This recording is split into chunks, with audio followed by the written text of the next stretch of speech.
सर्वार्थेन तन्यन्ते त्रायन्ते च भजाननम इति तंत्रस्य तंत्रस्वम तंत्रज्ञ तंत्र includes सर्वार्थेन तन्यन्ते all the procedures to stretch your body to its limit. Shiva है वो मीडियम है, he is the Bhokta, he is the enjoyer of शक्ति.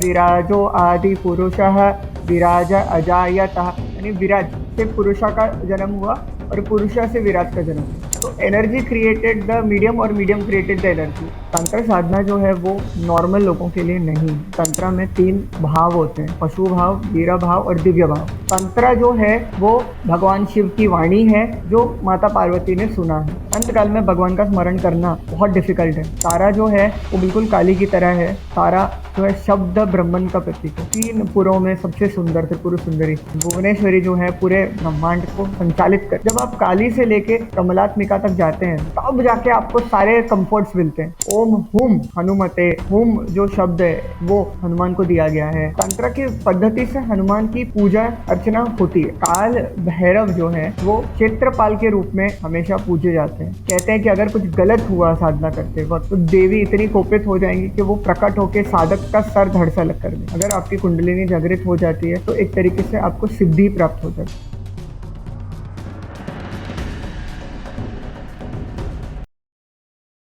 तो आज के पॉडकास्ट में आप सभी का स्वागत है. उम्मीद है आप सबका दिन अच्छा रहा होगा. तो सबसे पहले मैं अपने गेस्ट से चाहूंगा कि वो हमें अपने बारे में थोड़ा सा बताएं.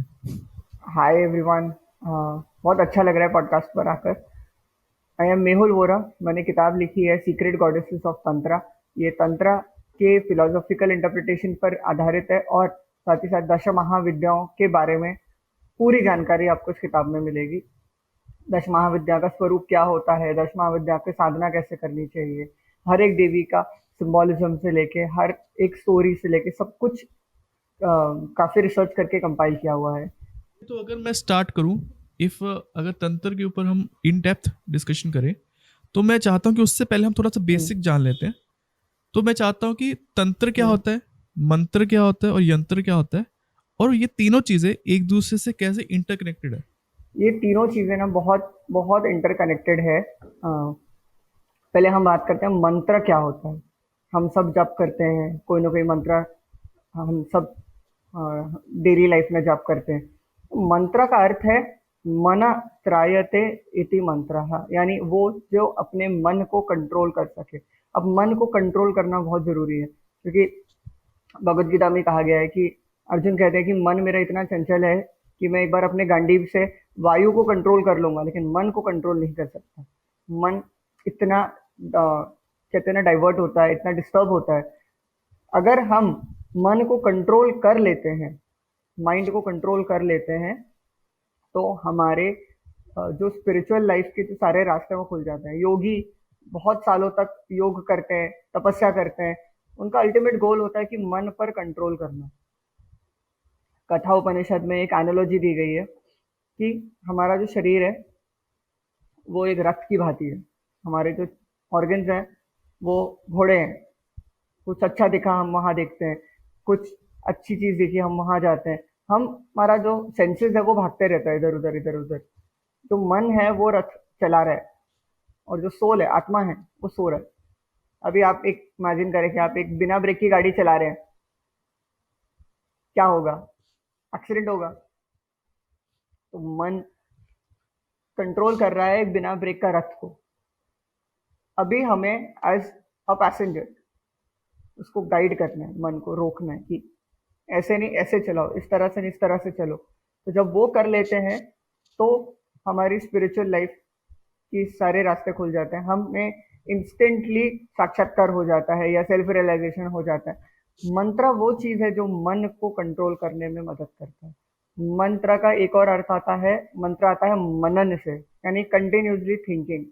तो हम जब जप करते हैं हमारा मन भागता है भागता है भागता है भागता है भागता है. जब हम जप करते हैं तो हम उस भागते हुए मन को पकड़ कर लेकर आते हैं कि नहीं अभी जपा पे फोकस करो, जपा पे फोकस करो.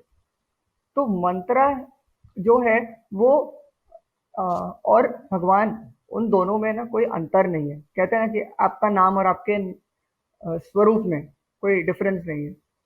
उस तरह से भगवान का नाम यानी मंत्र और भगवान में कोई अंतर नहीं. भगवान जो है वो शब्द के स्वरूप में, मंत्र के रूप में हमारे लिए विराजमान है। हम जब मंत्र को बुलाते हैं, हम जब मंत्र का जाप करते हैं, तो हम एक तरीके से भगवान को आवाहन करते हैं, भगवान को बुलाते हैं, और वो शब्द ब्रह्मन के रूप में, शब्द के रूप में हमारे साथ रहते हैं। मंत्र जो है वो बहुत बहुत इम्पोर्टेंट है, स्पेशली कलयुगा के लिए। कहते हैं कि जपा करना यानी मंत्र जाप करना युग धर्म है, कलयुग का युग धर्म है। सतयुग में तपस्या करना था, फिर द्वापर में यज्ञ, त्रेता में डेटी वर्शिप, और अभी ये युग धर्म है। सतयुग में जप करना, तप करना था सतयुग में, त्रेता में यज्ञ करते थे, राजसूय यज्ञ श्री रामचंद्र ने किया था, द्वापर में डेटी वर्शिप होता था, और कलयुग में जपा। तो इसलिए मंत्र प्रयोग करना बहुत जरूरी है। अब आते हैं यंत्र पे। यंत्र जो है वो भगवान का शरीर है। यंत्र को अगर हम एक नॉर्मल हिसाब से डिफाइन करें तो यंत्र is geometrical representation of the divine. तो यंत्र एक कह सकते हैं कि भगवान का क्या स्वरूप है हमें नहीं पता। हम जो अलग अलग फोटोज में, पेंटिंग में, अलग अलग जगह पे देखते हैं, हमें वो ही लगता है, बट यंत्र है ना, वो खुद स्वयं ब्रह्मा भगवान का स्वरूप है। यंत्र जो है स्वयं भगवान का स्वरूप है।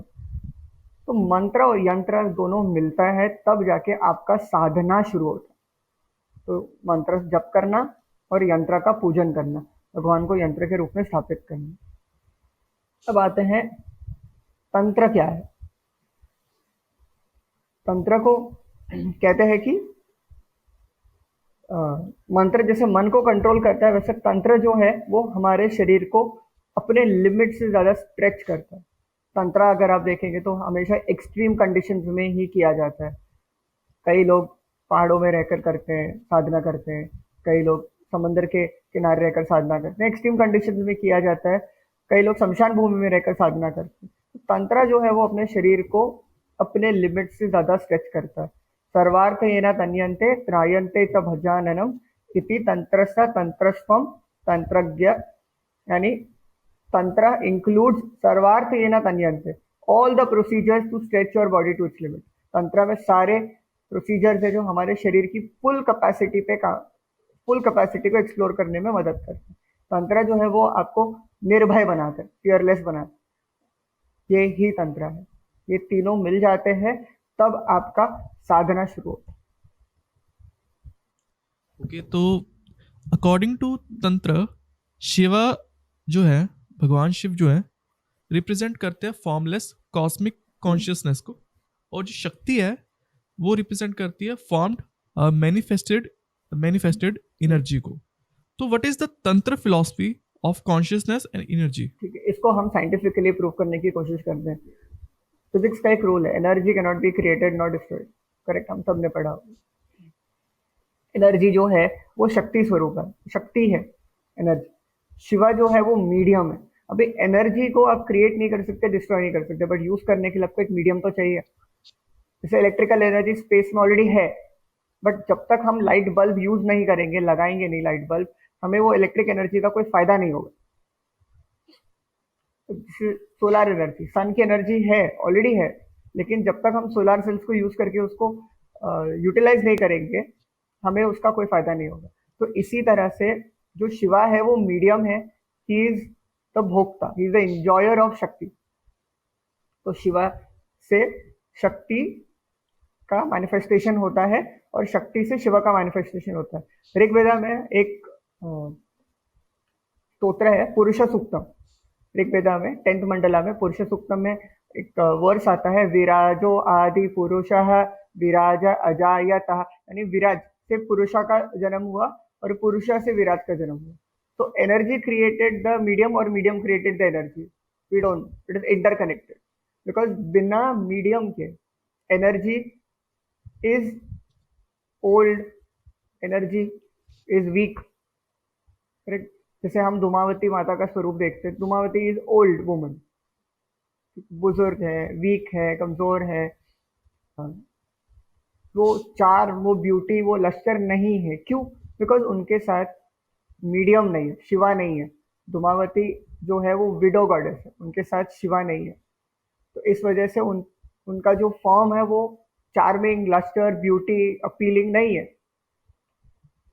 बट एनर्जी फिर भी है, एनर्जी फिर भी है। लेकिन अगर शिवा से, शक्ति को अगर हम हटा दें, तो अगर हमारे शरीर से हम एनर्जी को ही हटा दें, हम क्या फंक्शन कर पाएंगे? हम नहीं कर पाएंगे फंक्शन। तो यही है तंत्रा का कॉन्सेप्ट कि हम जब शक्ति साधना करते हैं या शिव साधना करते हैं, तो दोनों को साथ में हमेशा इन्वोक करते हैं। हम शिव बन जाते हैं। हम जब शक्ति साधना करते हैं तो हम शिव बन जाते हैं। शिव के स्वरूप में हम उस शक्ति को हम इंजॉय करते हैं या सिद्धि करते हैं। तो भी पावर है उसकी, हम सिद्धि करते हैं। ओके, तो मैंने किसी से बात की थी और वो काफ़ी लंबे टाइम से उनकी स्पिरिचुअल जर्नी है। तो उन्होंने कहा था कि जब भी हम किसी डेटी को या किसी भगवान की हम पूजा करते हैं, तो हमारे अंदर उनके कुछ करेक्टरिस्टिक्स या ट्रेट्स आने लगते हैं, धीरे धीरे हम उनके जैसे बनने लगते हैं। तो आप इसमें कितना एग्री करते हो? अगर आपका कोई एक्सपीरियंस है या कुछ आप शेयर करना चाहते हो? नहीं, बिल्कुल। आप जब बेसिकली आप जब तंत्र साधना ही करते हैं, चाहे आप किसी भी फॉर्म का साधना करें, तंत्र साधना जो है वो नॉर्मल लोगों के लिए नहीं है। कहते हैं कि तंत्र में 3 भाव होते हैं, पशु भाव, वीरा भाव और दिव्य भाव। जो पशु भाव होता है that is animal instinct, like normal, बहुत साधारण। कई सारी चीजें उनके लिए लाउड नहीं है।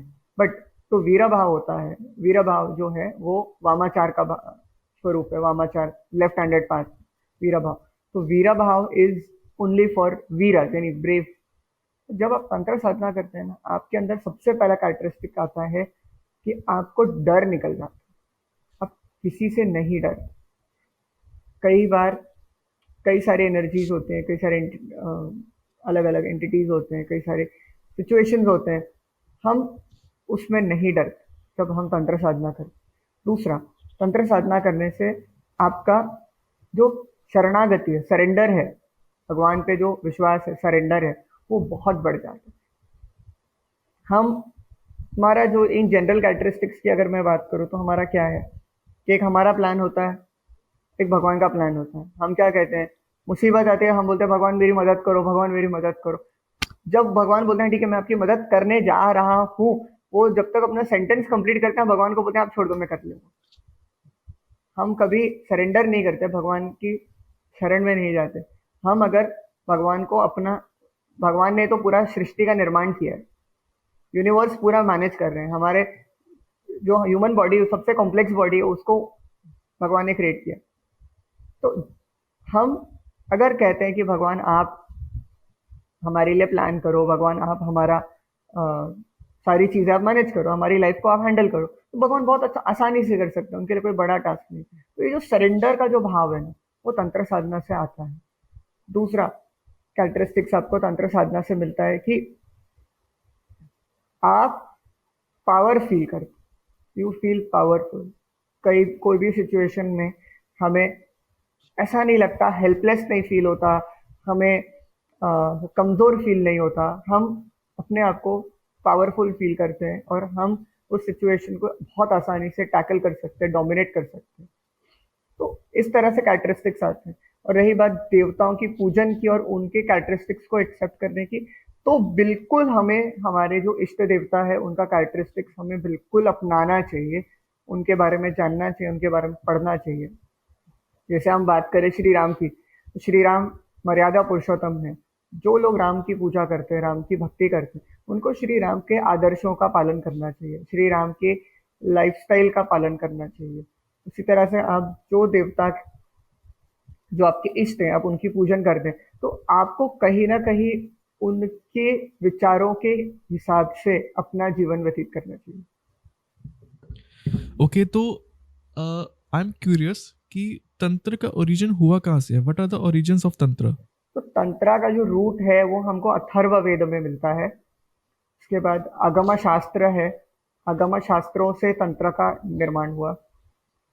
कई सारे आगम शास्त्र है, पंचरात्र टेक्स्ट है, जिनसे तंत्र का निर्माण हुआ। अभी आगम शास्त्र माना जाता है कि वो वेदों के साथ साथ पैरेलली एग्जिस्ट करते थे। जो शैवागमा, वैष्णवागमा है, शक्तागमा है, अलग अलग आगमा टेक्स्ट है, उनसे एक्चुअली तंत्र का निर्माण हुआ। तंत्र जो है वो भगवान शिव की वाणी है जो माता पार्वती ने सुना है। तो भगवान शिव के वाणी से ये तंत्र का निर्माण हुआ। आप अगर कोई भी तंत्रिक टेक्स्ट देखेंगे, जैसे कुलरनमा तंत्र हुआ, भूत डामर तंत्र हुआ, उड़ीसा तंत्र हुआ, या और भी कोई महानिर्वाण तंत्र हुआ, सब तंत्र शास्त्र में आपको ये मिलेगा कि भगवान शिव ने देवी को ये चीजें बताई। देवी ने पूछा ये चीजें कैसे करनी चाहिए, तो भगवान शिव ने वो ज्ञान उनको दिया। तो इस तरह से अगर हम तंत्र को देखेंगे तो ये शिव की वाणी है तंत्र। तो अभी आपने जो नाम लिए, तो ये टाइप्स है क्या? इनके अलावा भी और कोई टाइप्स है? मतलब सिर्फ यही है कि मतलब और भी है? बहुत सारे अलग अलग तरह के तंत्र के टेक्स्ट हैं। तंत्रा का एक चीज मैं क्लैरिफाई करना चाहूंगा कि तंत्रा का मतलब ब्लैक मैजिक नहीं है। तंत्रा टेक्स्ट है जो कह सकते हैं कि एक अलग तरीका है, एक अलग पाथ है टुवर्ड्स भगवत प्राप्ति। तंत्रा के कई सारे टेक्स्ट हैं। महानिर्वाण जैन तंत्र भी आता है, वैष्णव तंत्र भी है, शैव तंत्र शक्ता तंत्र भी है। जैसे महानिर्वाण तंत्र की मैंने बात करी, भूतडामर तंत्र की मैंने बात करी, ये सब जो है, ये सब जो है ये शिवा टेक्स्ट आते हैं। और हम कई सारे ऐसे टेक्स्ट हैं, कुलरनवा तंत्र है, और कई टेक्स्ट हैं जो शक्ति अ, इसमें आते हैं। देन भैरव विज्ञान तंत्र है, वो योगा योगिक टेक्स्ट है। तो तंत्रा, जैसे हमने शुरू में बात करी कि tantra is basically set of procedure, एक तरीका भगवत प्राप्ति का, एक कह सकते हैं लाइफस्टाइल है, एक सोच है, एक तरीका है भगवत प्राप्ति। जैसे वैष्णविज्म है, जो विष्णु पूजा करते हैं, जप करते हैं, उनका अपना तरीका होता है। शिव भक्ता है जो उनका अपना तरीका है, आदि शंकराचार्य ने बताया वो अपना तरीका है। लेकिन जो तंत्रा का जो तरीका है वो एक्सट्रीम तरीके है। Tantra is extreme. तंत्रा शास्त्र जो है वो हर किसी के लिए नहीं है। तंत्र शास्त्र के लिए आपको पूरा कन्विक्शन फेथ होना जरूरी है, और आपको किसी भी तरह से साधना करने की, एक कहते हैं ना, जील, एक इच्छा होनी चाहिए, तब आप तांत्रिक टेक्स्ट को रेफर कर सकते हैं। ओके, तो जैसे आपने कहा कि ब्लैक मैजिक इज नॉट तंत्र, दोनों अलग अलग चीजें। पहली बात तो ब्लैक मैजिक व्हाइट मैजिक जैसा कुछ नहीं होता। ब्लैक मैजिक व्हाइट मैजिक जैसा कुछ नहीं होता। एक एग्जांपल मैं हमेशा देता हूँ कि मैंने आपको एक छुरी दी हाथ में। अब वो छुरी से आप सब्जी काट सकते हैं, आप फल काट सकते हैं, आप उस छुरी से किसी पर हमला भी कर सकते हैं। तो गलती किसकी? छुरी की है आपकी, इस्तेमाल करने वाले की, राइट? आपने कई मंत्रों का जप किया, आपने जप किया तो आपको उसका एक बेनिफिट मिला, आपको एक सिद्धि मिली। अब उस सिद्धि का अब किस तरह से प्रयोग करते हैं वो आपके ऊपर है। जैसे हम देखते हैं हमारे पुराणों में रावण, हिरण्यकशिपु, कई सारे ऐसे असुर थे जिन्होंने बहुत तपस्या करी, बहुत भक्ति करी, बहुत सिद्धि प्राप्त करी। उनको कई सारे पावर्स मिले क्योंकि उन्होंने तपस्या करी, उनको पावर मिलना है। अब वो पावर का उन्होंने दुरुपयोग किया। तो पावर की तो गलती नहीं है, वरदान की तो गलती नहीं है, भगवान को वरदान तो देना ही देना है क्योंकि उन्होंने उसके लिए काम किया, मेहनत किया। जैसे फॉर एग्जाम्पल आप कॉलेज में, यूनिवर्सिटी में जाते हैं, एक डिग्री लेते हैं, डिग्री के लिए आप पढ़ाई करते हैं, एग्जाम देते हैं। तो आपने पढ़ाई करी, एग्जाम दिया, अच्छे मार्क्स आए, सब कुछ हुआ, आपको यूनिवर्सिटी को डिग्री देनी देनी है। यूनिवर्सिटी तो आपको ये नहीं पूछ सकती कि आप ये डिग्री का क्या करोगे। यूनिवर्सिटी तो आपको डिग्री देगी देगी बिकॉज आपने उसके लिए मेहनत करी है। उसी तरह से आपको, जब आप कुछ मंत्रास जो है, जो प्रयोग के मंत्रास होते हैं, वो अगर आप जप करते हैं, आपको सिद्धि मिलती है, तो आप उसका अगर दुरुपयोग करते हैं, यानी किसी को हार्म करने के लिए, किसी को नुकसान पहुंचाने के लिए अगर आप उसका प्रयोग करते हैं, तब जाके वो ब्लैक मैजिक बनता है। ब्लैक मैजिक मतलब आप किसी का नुकसान पहुंचाना चाह रहे हैं, और अगर आप अपने फायदे के लिए, अपने लिए करते हैं, तब अच्छी बात है। जैसे हम मार्शल आर्ट सीखते हैं, मार्शल आर्ट्स में सबसे पहला रूल हमें क्या सिखाया जाता है कि आप ये तो विद्या सीख रहे हो, but this is for your self defence. आपको इससे ये नहीं करना है कि हाँ आपको कराटे आ गया या आपको ताइक्वांडो आ गया तो आप जाके सबको पीटना शुरू कर देंगे। It is for your self defence, it is for your own good, own advancement, own physical fitness. उसी तरह से जब आप सिद्धि करते हैं, सिद्धि का अर्थ है it is for your self realisation. Sadhana is for self realisation, आपके लिए। मैंने एक मंत्र लिया, मैंने उसका जप किया, मैंने उसकी सिद्धि करी, ये सिद्धि मेरे लिए। ये सिद्धि का प्रयोग मैं किसी के अच्छे के लिए कर सकता हूँ, बट इस सिद्धि का मुझे शो ऑफ करना, बताना कि हाँ मेरे पास ये चीजें हैं, मैंने ये किया, ये किया, ये किया, ये किया, ये सारे जो है ये शास्त्रों में अलाउड नहीं। It is for your personal journey, आपकी जर्नी है। आप जो सिद्धि करते हैं वो आपके और आपके गुरु के बीच की बात है, आपकी जर्नी है, आप जैसे मर्जी उसको करें। तो जो लोग गलत प्रयोग करते हैं किसी भी सिद्धि का, किसी भी नॉलेज का, किसी भी विद्या का, इट्स नॉट राइट। तो I think black magic is over hyped, मतलब जैसे ये मतलब बहुत जब भी मतलब नॉर्मली अगर देखें लोगों की पर्सपेक्टिव के हिसाब से लोग दोनों को मिक्स कर देते हैं कि तंत्र मतलब तांत्रिक है तो ये ब्लैक मैजिक करता हो, ये बहुत कॉमन आई थिंक मिसकंसेप्शन है। तो थोड़ा सा बताएंगे कि मतलब क्योंकि आपको इस चीज़ की काफ़ी नॉलेज है, तो मतलब लोगों को डर लगता है, मतलब आप किसी से मिले और आपने कहा हो कि मुझे तंत्र की नॉलेज है, तो आप तो वो इंसान डर गया होगा, मतलब कुछ एक मजेदार कोई किस्सा कुछ हो। नहीं, एक्चुअली लोगों को डर डर नहीं लगता। एक्चुअली लोगों को डर नहीं लगता। एक्चुअली जितने लोगों से मेरी बातचीत हुई है, जिनको पता चला है किताब के बारे में, तो काफ़ी उनको काफ़ी एक्साइटमेंट फील होती है कि जानने के लिए कि क्या है, कैसे काम करता है, क्या है। अभी तंत्र में दो चीज़ें हैं। एक होता है प्रयोग, जो लोगों ने हाइप कर दिया है कि वशीकरण मंत्र का जाप किया, वशीकरण की सिद्धि मिल गई, वशीकरण करना शुरू कर दिया, ये करना शुरू कर दिया, सब करना शुरू कर दिया।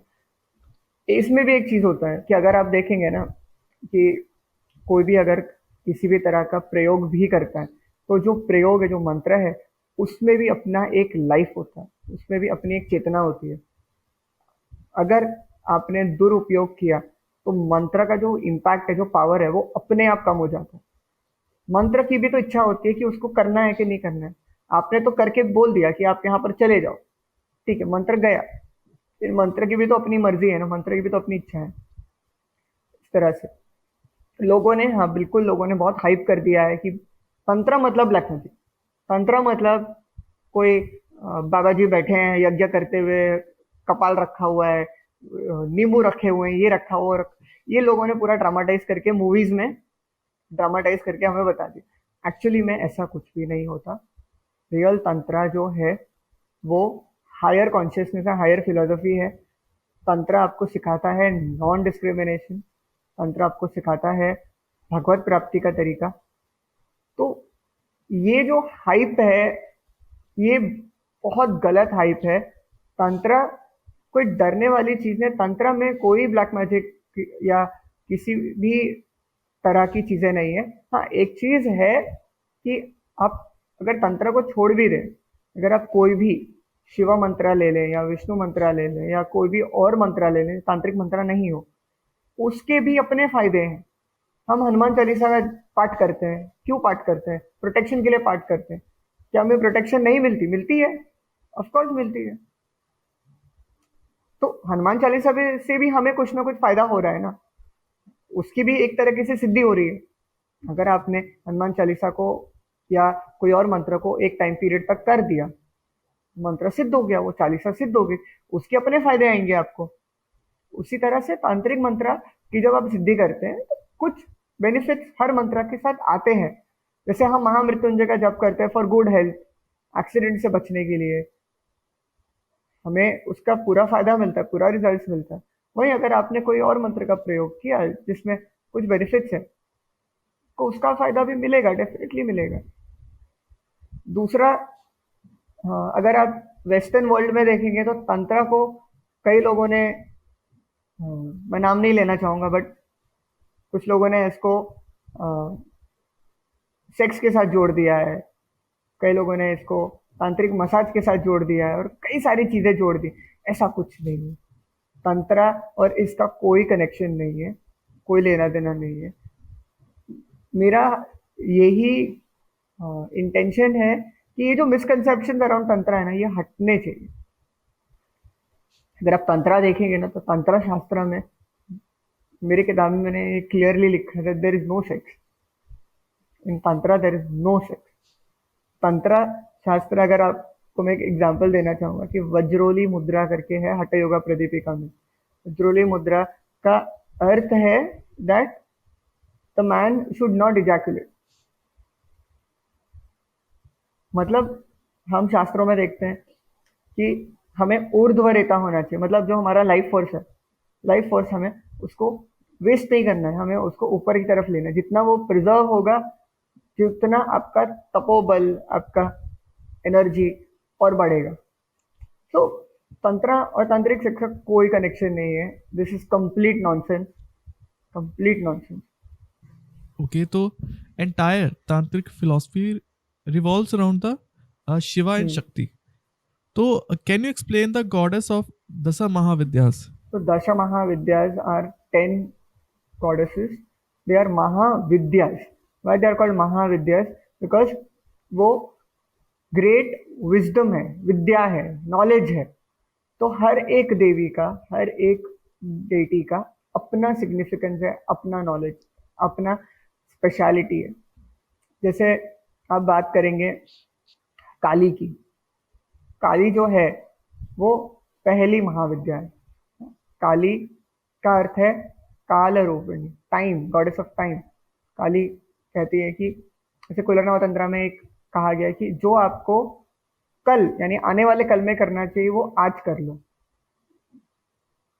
क्यों? क्योंकि डेथ कभी आएगा और आपको ले जाएगा, आपको टाइम भी नहीं मिलेगा। तो हम जो प्रोक्रास्टिनेट करते हैं, हम जो कहते हैं हो जाएगा हो जाएगा हो जाएगा, चीजें नहीं होती। काली आपको कहती है she is goddess of time, time की देवी है। टाइम आपका कब मूव को करेगा, कब किस तरह से चलेगा, आपको पता नहीं। काली का अर्थ काल भी है, काल इज डेथ, टाइम और डेथ दोनों सिग्निफिकेंस है। So she gives that how we should actually die. किताब में एक सब हेडिंग है art of dying, how we should actually die.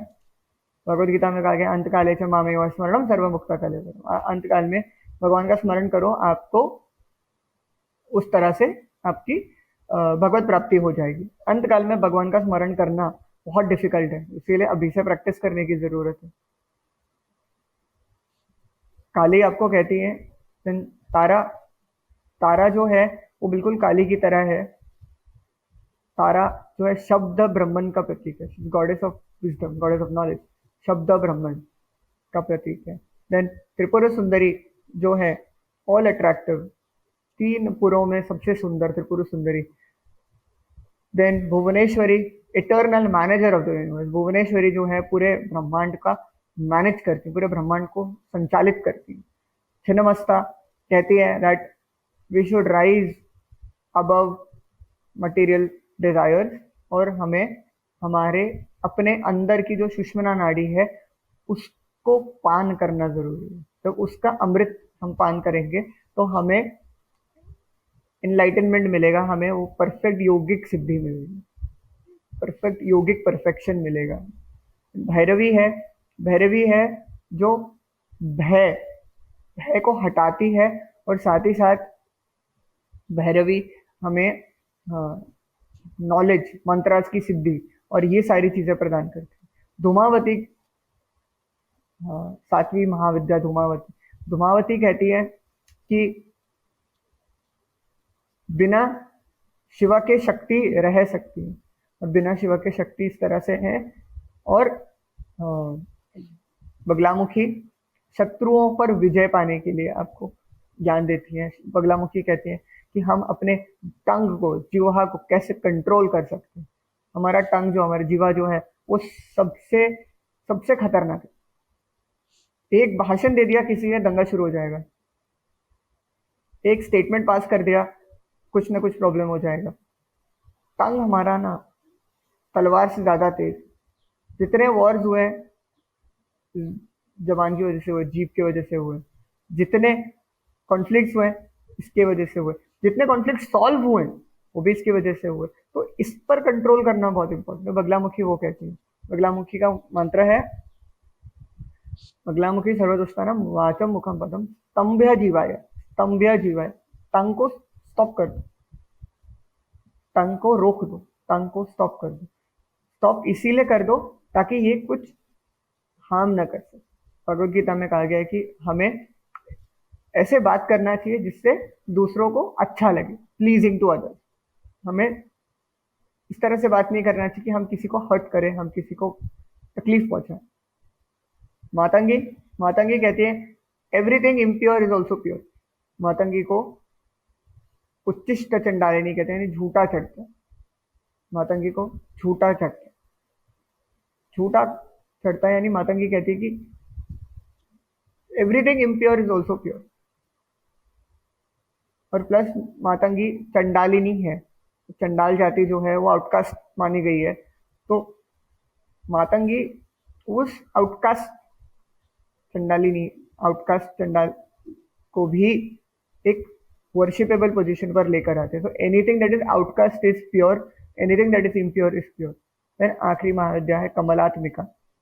Kamalatmika माता लक्ष्मी का स्वरूप है, वरदान देती है, भय हटाती है, प्रोस्पेरिटी देती है, सक्सेस देती है। जब आप काली से लेके कमलात्मिका तक जाते हैं तब जाके आपको सारे कंफर्ट्स मिलते हैं, तब तक बहुत स्ट्रगल करना पड़ता है।